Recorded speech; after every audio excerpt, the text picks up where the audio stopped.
Sir ఇవన్నీ పక్కన పెడతాం సార్. ఏంటి బాధ వచ్చేస్తుందండి. గత ఎన్నికలకి ఈసారి జరిగిన 2024 ఎలక్షన్లకి ఇదే తేడా అండి. గత ఎన్నికలు కొన్ని హోదా విభజన హామీలు ఏం చేయాలి మేనిఫెస్టో, ఇక్కడ మాత్రం సైకోలు శాడిస్టులు వీళ్ళ మీద ఎన్నికలు జరిగినాయి. వీళ్ళ భావోద్వేగాలు పెంచేశారు. ఈ మనం 5,000 ఇస్తామంటే 10,000 ఇదే పని ఇక్కడ. సార్ మనీ అనేది ఎప్పుడు ఉండేదే. ఆంధ్రప్రదేశ్ పీక్ మనీ పెరిగిందండి. 2024లో కులాలు వైజ్గా విడిపోయారు. 2019లో జరిగిన ఈసారి 2024 ఫలితాలు కూడా ఈ కులాలను బేస్ చేసుకున్న ఫలితాలు రాబోతున్నాయి. ఎందుకంటే జగన్మోహన్ రెడ్డి గారు అన్నారు, మహిళలను పెద్ద ఎత్తున నమ్ముకున్నాము, నా ఎస్సీ, నా బీసీ, నా ఎస్టీ, మైనార్టీ ఖచ్చితంగా నాకు అండగా ఉంటారని చెప్పి ఆ కాన్ఫిడెంట్ ఎన్నికలు అన్నారు. ఇంతకుముందు 2019లో కూడా కులాల ప్రాతిపదిక మీద కూడా జరిగిందండి. కానీ ఇంత పెద్ద ఎత్తున జరగలేదేమో. ఇవాళ జరిగింది ఆయన చేసిన సోషల్ ఇంజనీరింగ్ ఏదైతే ఉందో అది ఒక సంవత్సరం క్రితం చేస్తుంటే ఆయన ప్రజలకి ఆయన ఎఫెక్టివ్ దాంట్లో మాట్లాడేవాళ్ళు, నేను ఎవరైనా తక్కువ చేయట్లేదండి. అసలు అధికార ప్రతినిధులు ఎవరైనా పార్టీలో ఒకళ్ళు దుర్మానం. కనీసం ల్యాండ్ టైటిలింగ్ యాక్ట్ ఉందంటే అది అసెంబ్లీ ఏకాగ్రంగా ఆమోదించిందే బాబా, అందరూ చప్పట్లు కొట్టేసారు. దాంట్లో ఒక అక్షరం ఒక నుంచి బయటకు వచ్చి చెప్పే మనిషే లేడు. వీళ్ళు చింపేశారంటే అసెంబ్లీ నుంచి చింపేసారు మనిషే లేడు. అంటే ఐడియాలజికల్ బ్యాంక్రప్సీ వచ్చింది ఆ పార్టీలో. ఎవరో బయట వచ్చి తక్కువ మాట్లాడేది ఎవరో గవర్నీలు సంబరాల రాంబాబు గారు, అంబటి రాంబాబు గారు. ఆయనే చెప్పారు, నేను సంబరాల రాంబాబుని పాట కూడా రాయించుకున్నారు, తప్పేంటని డ్యాన్స్ కూడా చేశారు. ఆయన మాట్లాడగానే సరే మాటలో పొదున్న దాన్ని వ్యంగ్యం డామినేట్ చేసేసింది. అందరూ ఉండవల్లి గారిని ఫాలో అవుతున్నారు. ఇక గవర్నర్ కొడాలి శ్రీ వెంకటేశ్వరరావు గారు, నాని గారు అంటారు మీరు, ఆయన మాట్లాడగానే జగన్ గారు కూడా టీవీ పెట్టి చూస్తాను, ఏం మాట్లాడుతాను బాగా మాట్లాడుతున్నారని చెప్తున్నాను. ఎవరు చెప్పింది? ఆయన ఏం మాట్లాడతారు? ఇక మూడో ఆయన పేరు నాని గారు, కొంచెం సబ్జెక్ట్ ఉన్న ఆయన మాట్లాడేటప్పుడు కూడా ఉండవల్లి గారిని ఆ వ్యంగ్యం డామినేట్ చేస్తుంది సబ్జెక్ట్ కంటే కూడా. ఇక అధికార ప్రతినిధులు ఏమన్నారు, ఒకళ్ళు ఉన్నారు పక్కన పెట్టిన నాగార్జున మాట్లాడతాడు, ఆయన ఎక్కడికో వెళ్ళిపోయారు క్యాండిడేట్ అన్నారు. అసలు సబ్జెక్ట్ చెప్పేవాళ్ళు ఎవరు? ఓన్లీ పొద్దున్న నుంచి రాత్రి రాగానే విద్వేషం. ఇది ఎక్స్పోర్ట్స్, జనరల్ ఎక్స్పోర్ట్స్ పెరిగిన 92,000 నుంచి 1,70,000 కోట్లని ఈ రాష్ట్రంలో 99% అని తెలుసా? వాళ్ళు చేసిన అధికార దుర్వినియోగాన్ని, కక్ష సాధింపు చర్యల్ని, అమరావతి మీద చర్యల్ని అద్భుతంగా ప్రతిపక్షాలు ముందుకు తీసుకెళ్లారు. అదే సార్, లాస్ట్ మినిట్ అంటే లాస్ట్ 15-20 రోజులు ఉండగా పవన్ కళ్యాణ్ గారు ఒక సభలో ఈ ల్యాండ్ టైటిలింగ్ యాక్ట్ గురించి చెప్పటం, అది దిగు స్థాయి కార్యకర్తల వరకు వెళ్ళిపోవటం. అంటే ఒక 1/2 ఎకరా ఉన్నవాడు కూడా ఏదో నా భూమిని కోల్పోతున్నాము, ఏదో జరగబోతుందని చెప్పి ప్రతిపక్షాలు బలంగా ప్రజల్లోకి తీసుకొని పోయింది. లాస్ట్ చివరి నిమిషంలోనే అది ప్రతిపక్షాలకి బాగా ప్లస్ అయింది. మామూలు ప్లస్ అవ్వలేదండి. అదేను మేనిఫెస్టో మీరు ఏప్రిల్ 24వ తారీఖు వరకు అంత ఇష్యూ లేదండి. చంద్రబాబు నాయుడు గారు ఇచ్చిన మేనిఫెస్టో మీద కూడా చర్చ ఎక్కువ జరగలేదు. కరెక్ట్, మీరు ఒప్పుకుంటారు కదా. 100%. ఆ జనం ఎక్కువ మంది కూడా నమ్మలేదు, తక్కువ మంది నమ్ముంటారు సూపర్ ఇస్తారో లేదని. ఎప్పుడైతే జగన్మోహన్ రెడ్డి గారు 27వ తారీఖున తన మేనిఫెస్టో ప్రకటించారో, ఇది మనం మాట్లాడుకున్న ఎన్నికల ముందు కూడా ఎప్పుడైతే ప్రకటించారో అప్పుడు చర్చ మొదలుపెట్టింది. ఆయన 3,000 అంటాడు, 2029 250 బతుకు. నన్ను చాలామంది అయ్యా సార్ మేము బతుకుతాం, అప్పటికి బతకటం 72 ఏళ్ళు కాదండి, 5 ఏళ్ళ తర్వాత ఇస్తాడంట 250. ఈ చంద్రబాబు నాయుడు గారు ఏంటి 4,000 ఇస్తాను, అది కూడా మొదటి నెల నుంచి ఇస్తాను, గత 3 నెలల నుంచి సరిపడా 7,000 ఇస్తాను, మీకు 9,000 ఏమో దివ్యాంగులకు ఇస్తాను. ఏది ఫస్ట్ రోజు జగన్మోహన్ రెడ్డి గారు ఆఖరిన బట్టన్ నొక్కింది, అది అఫీషియల్ లంచం అనమాట. ఈయనేమో అఫీషియల్ లంచం, వాళ్ళ ప్రజలకు ఇచ్చే 1,000-2,000 కాకుండా అఫీషియల్ గవర్నమెంట్ చేత ఇప్పిస్తున్నారు. సార్ లాస్ట్ మినిట్ ఈసీ 14,300 కోట్ల రూపాయలు ఆపటం డెఫినెట్గా 2 విధాలుగా ప్రైస్ మైనస్ అయిందండి. ముందే నొక్కాడు కదా బట్టన, వాళ్ళందరూ మిస్ఫైర్ అయింది. అది ఎలక్షన్ ప్రభావం మీద ఎంతవరకు చూపించింది? ఈ 2 ఉన్నాయండి. చాలామంది ఏంటంటే వాళ్ళు ఆపేశారని, ఎవరో నిమ్మగడ్డ రమేష్ కుమార్ గారు ఆపేశారు, ఇంకోళ్ళు ఆపేశారని వీళ్ళేదో చెప్పారు. అదర్ సైడ్ ఏం జరిగిందంటే, నువ్వు బటన్ ఎప్పుడో నొక్కితే ఇప్పుడు పడతావు ఏంటని చెప్పి వాళ్ళు అడిగారు. అందువల్ల ప్లస్ జరిగింది, మైనస్ జరిగింది. కానీ ల్యాండ్ టైటిలింగ్ యాక్ట్ మాత్రం చాలా, నేను ఆశ్చర్యపోయాను. యాక్చువల్గా ఇవాళేదో కళ్ళు తెరుచుకున్నట్టు జనం బయలుదేరారు. ఈ లాయర్లు అండి నెలల తరబడి ధర్నాలు, దీక్షలు, నిరాదీక్షలు చేస్తున్నారండి. మేము వెళ్ళాం, ఏది ల్యాండ్ టైటిలింగ్ యాక్ట్ వద్దు, దాంట్లో కొన్ని సవరణలు చేసి చట్టం అవసరం, తెచ్చింది ఎవరు? నీతి ఆయోగ్, కేంద్ర ప్రభుత్వం ఈ చట్టం వాళ్ళ అవసరం. నేను మళ్ళీ చెప్తున్నాను, ఎవరెవరైనా తిట్టుకున్నా నాకు బాధలేదు. కొన్ని 3 సవరణలు మినహాయించి, వాళ్ళ కింద కోర్టులు మినహాయించడం కానీ, దాంట్లో అధికారి వ్యక్తి 2-3 మినహాయించి అలాంటి చట్టం అవసరం. ఎలాంటి పరిస్థితులు ఉన్నాయో రాష్ట్రంలో మనం చూస్తున్నప్పుడు అలాంటి చట్టం ఆ మినహాయింపులతో కొన్ని మార్చి ఉండటం అవసరం. కానీ తీసుకొచ్చింది వాళ్ళు. చట్టం ఆమోదించింది ఎవరు? శాసనసభలో ఉన్న ప్రకారం, అక్షరం ప్రకారం చట్టం వచ్చింది. మరి అప్పుడు ఎందుకు అనేక మంది అడిగారు. సరే, నేను విజయవాడ బార్ అసోసియేషన్ మీటింగ్ జరుగుతుంది. తెలుగుదేశం నాయకులు, జనసేన నాయకులు, అలాగే బోధన మహేష్ గారు వచ్చారు, రామ గారు చాలామంది వచ్చారు. నేను అడిగాను, ఇప్పుడు మనం మాట్లాడితే దుర్మార్గం చేస్తున్నాం వైఎస్ఆర్ కాంగ్రెస్ పార్టీ ప్రభుత్వం. రేపు పొద్దున్న మీరు అధికారంలోకి వస్తే మీరు దీన్ని ఎమెండ్ చేస్తారా, రద్దు చేస్తారా? మేము ఇప్పుడు చెప్పలేమని వెళ్ళిపోయారు అందరూ. మీరు స్పష్టంగా అలాంటిది రాష్ట్ర వ్యాప్తంగా అనేక నెలలుగా పాపం వాళ్ళు అడ్వకేట్స్ చేస్తుంటే లాస్ట్ మీట్లో వచ్చింది.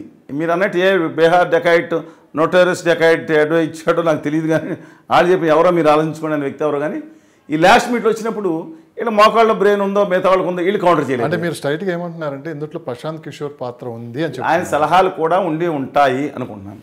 ఉచిత సలహాలు చాలా ఉంటాయి. అవతల ఆయన మీద రిషిరాశి మీద కసో ఆ పర్సనల్ గడ్జో నాకు తెలియదు, కానీ ఆయన మొత్తం దేశం తిరిగి ఇక్కడ చేరాడు, మళ్ళీ ఆయన ఉండొచ్చు. బట్ నేను అనుకున్నాను వాళ్ళు కౌంటర్ చేసేది. మరి అసెంబ్లీ బిల్లు ఆమోదం పెట్టినప్పుడు ఏం చేశారు? నేను ఎప్పుడు బిల్లు ఆమోదించారు? అది మాట్లాడేవాళ్ళు లేడు. కానీ వైసీపీ నాయకులు అంటున్న మాట నిజంగానే కూటమి గెలవ.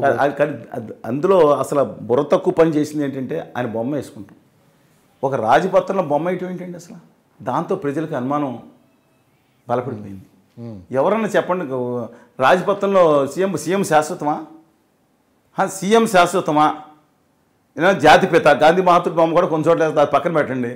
కానీ ఇలాంటి పత్రాలు ఏం కదా, మన ఆంధ్రప్రదేశ్ రాజముద్ర పూర్ణ కుంభంతో చూసిన ఆంధ్రప్రదేశ్ ప్రభుత్వం ముద్ర ఉండాలి. జగన్ గారిని బొమ్మ వేసుకోవడం దుర్మార్గం కదండి అది. ఆయనకి తెలిసేటప్పటికీ లేకపోయి ఉంటుంది చెప్తున్నాను. అందువల్ల ప్రజలు నమ్మటం జరిగింది. అందువల్ల నేను అన్నాను 100 100 స్థానాలు అనేది ఎందుకు ఇవాళ అది ఇంపాక్ట్గా అనుకుంటే 125 130 123 కూడా వెళ్ళొచ్చండి. ఓకే, కూటమితోటి పవన్ కళ్యాణ్ గారి పాత్ర ప్రభుత్వ ఓటింగ్ చీల్చడని చెప్పి ఎప్పుడైతే చెప్పారో అంత లాస్ట్ మినిట్ వరకు అదే మాట మీద ఉన్నారు. సో ఆయన చేసిన ప్రయత్నం ఆయన చేశారు. ఖచ్చితంగా పవన్ కళ్యాణ్ జనసేన పార్టీకి కూడా 10 నుంచి 12 సీట్లు రాబోతున్నాయి. నా అభిప్రాయం ప్రకారం ఇంకెక్కువ వస్తాయి. కానీ ఆయన చేసింది తప్పండి. ఆయన తప్పు చేశారు. ఓట్లు నాశనం చేసేసారు కూటమికి. ఉత్తర భారతీయ జనతా పార్టీతో పొత్తు లేకుండా ఉండి వామపక్షాలతో ఉంటే 150 స్థానాలు నెగ్గేది వాళ్ళ. మొత్తం ఉన్న మైనార్టీసు, వాళ్ళకి అండగా ఉన్న మైనార్టీసు, వైఎస్ఆర్ కాంగ్రెస్ పార్టీకి ఆయన అండగా ఉన్న మైనార్టీసు, ఎస్సీసు అందరూ కూడా మోడీ గారు అంటే కంపెనీ చేసిన దానికి కొత్తలు ఆడిపోతుంటే ఈ యాంటీ ఎస్టాబ్లిష్మెంట్ ఆ ఓటు కూడా 160 సీట్లు అన్నారు. వైనాట్ 165 170 వచ్చేది లెక్క ప్రకారం చూసుకుంటే. ఇవాళ దాన్ని నాశనం చేశారు. ఇవాళ బానిసగా కేంద్ర ప్రభుత్వం దగ్గర పెట్టేశారు కదా. మీరు ఏ సర్వే అని తీసుకోండి. ఇవాళ రాయలసీమలో రెండో సర్వే ఏమొచ్చింది?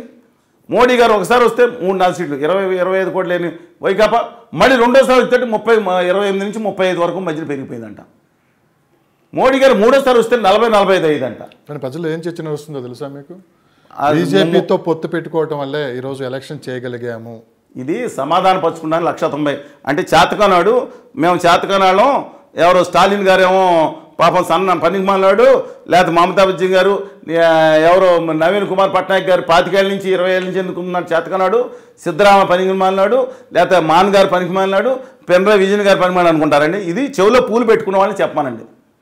రాష్ట్రానికి నమ్మక ద్రోహం ఏమని చేసిన పార్టీని నిలబడి తీస్తే హీరోలుగా ఉండేవాడు మా తెలుగు జాతికి గొప్ప అసెట్గా కళ్యాణ్ బాబు గారు.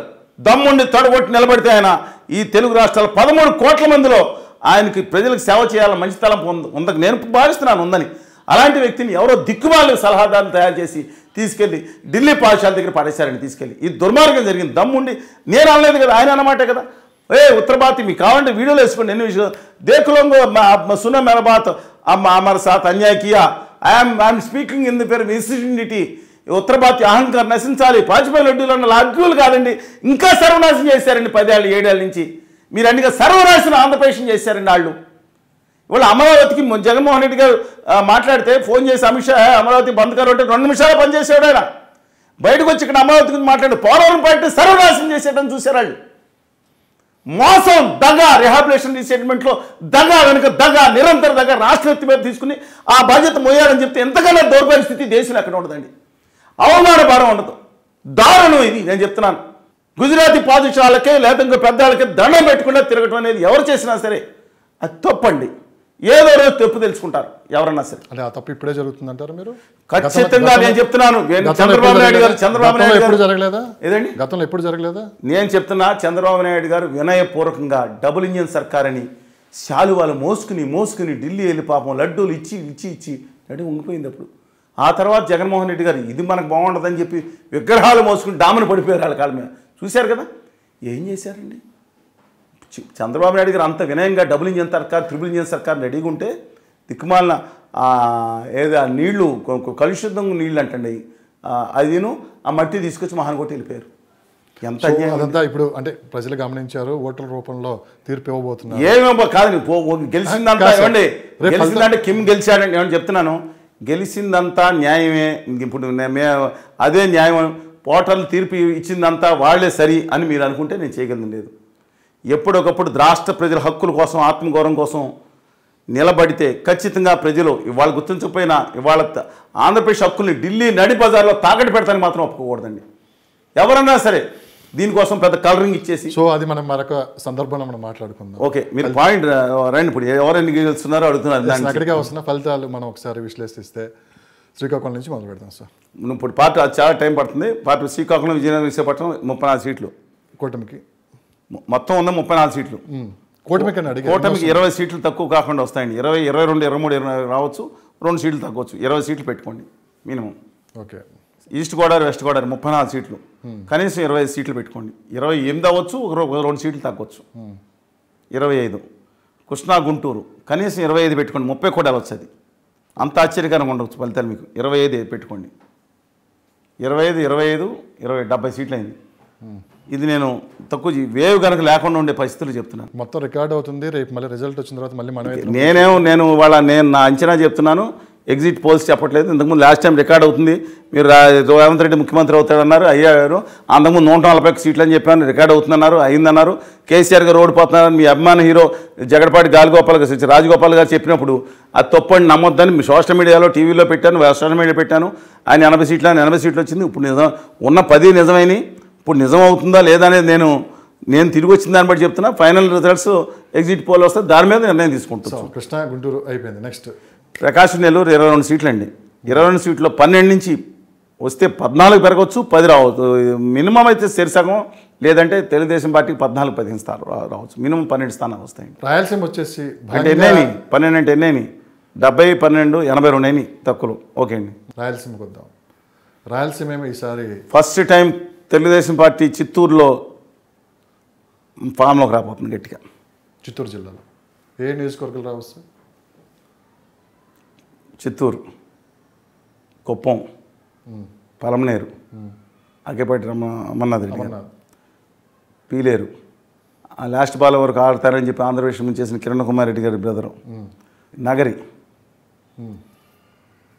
ఓకే, గాలి భానుప్రకాష్ గారు, తిరుపతి ఆర్ఎన్ శ్రీనివాసులు గారు, శ్రీకాళహస్తి బొజ్జల గోపాలకృష్ణ గారి అబ్బాయి. ఇది ఖచ్చితంగా వస్తాయి అంటున్నారు. ఇంకో సీటు అదనంగా వస్తుంది అంటున్నారు. ఒక సీటు తగ్గొచ్చు. అంటే ఫస్ట్ టైము చిత్తూరు జిల్లాలో కూడా ఇన్ని సీట్లు నెగ్గటం అనేది, ఇంకా మిగతా ఛాన్స్ రావచ్చు. బహుశా నేను అనుకుంటున్నాను ఇది ఎన్నికల ముందు పరిస్థితి లేదు, ఎన్నికల తర్వాత ఈ పరిస్థితి వచ్చింది. నేను అంచనా అండి, సర్వేలో ఎగ్జిట్ పోల్ చేయడానికి నేను ఎవరిని అంచనా. సో మిగతా కడప కాన్స్టిట్యూన్సీ వద్దులే కానీ కడప ఉన్న 10 సీట్లలో పొద్దుటూరు వరదరాజిరెడ్డి గారి మీద పాజిటివ్ ఉందండి. యాక్చువల్గా మోడీ గారు రాకుండా ఉంటే ఇంకా బీభత్సంగా ఉండేది. మోడీ గారు వచ్చారు, 3వ సారి వస్తే నేను చెప్పాను కదండి, ఇంకా తగ్గిపోయాయి సీట్లు కూటమికి.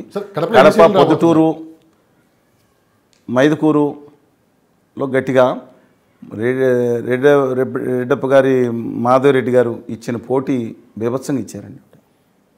న్యారో ముస్లిం మైనారిటీస్లో 5% వేసిన ఆవిడ నెగ్గేసే అవకాశం కనపడుతుంది. చాలా టఫ్ ఫైట్ ఇచ్చారు. బట్ 2%, 3% వైకాపా. ఎందుకంటే కాంగ్రెస్ పార్టీ అభ్యర్థి ఆపుచేయాలి అనుకుంటారు వారి పేరు. వారు దాదాపు 6 to 7% ఓట్లు చేసేటట్టు కనపడుతున్నారు. షర్మిల గారి పార్లమెంట్లో మాత్రం మోర్ దాన్ 16% ఆ కాన్స్టిట్యూట్ డిపాజిట్ కానీ ఎక్కువ ఓట్లు వచ్చి కనపడుతున్నాయి. ఇదిను ఆ 3 సీట్లు 4 సీట్లు అయితే గట్టి పోటీ ఉందండి. కర్నూలు ఎన్ని సీట్లు వస్తాయి? ఇదండి కర్నూలు. ఇది అంటే 1 to 3 మ్యాక్సిమం అని నా అంచనా. కడప ఒకటి వచ్చినా మీరు ఆశ్చర్యపడరు. అనంతపురం, కర్నూలు అయితే మళ్ళీ 4-5 సీట్లో ఉంటుంది తెలుసు. శ్రీశైలం, బనగానపల్లి, కర్నూలు, ఎమ్మిగనూరు, ఆలగడ్డ. ఈ 5 సీట్లు 4 సీట్లు రావచ్చు. 5 సీట్లు 1 సీటు అటు ఇటు రావచ్చండి. మిగతా 10 సీట్లు అత్యధిక స్థానాలు 10 సీట్లు 9 సీట్లు 8 సీట్లు వైఎస్ఆర్ కాంగ్రెస్ పార్టీ అత్యధిక స్థానాలు వచ్చే జిల్లా కర్నూలు అవుతుంది. అనంతపురంలో మడకశిర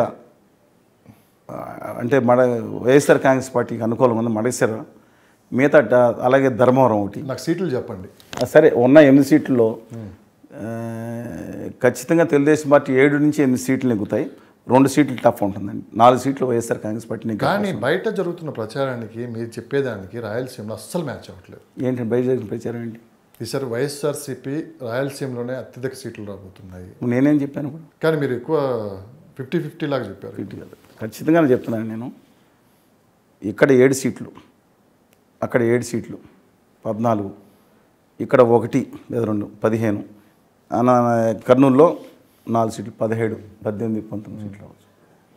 35 స్థానాలు, 30 నుంచి 30 స్థానాలు, 30 to 35 వైఎస్ఆర్ కాంగ్రెస్ పార్టీ రాయలసీమలో. అది పీక్స్ వస్తే పార్టీ కూడా వెళ్ళచ్చు, తక్కువైతే ఒక సీట్ తక్కువ, 30 నుంచి 30 స్థానాలు వస్తాయండి.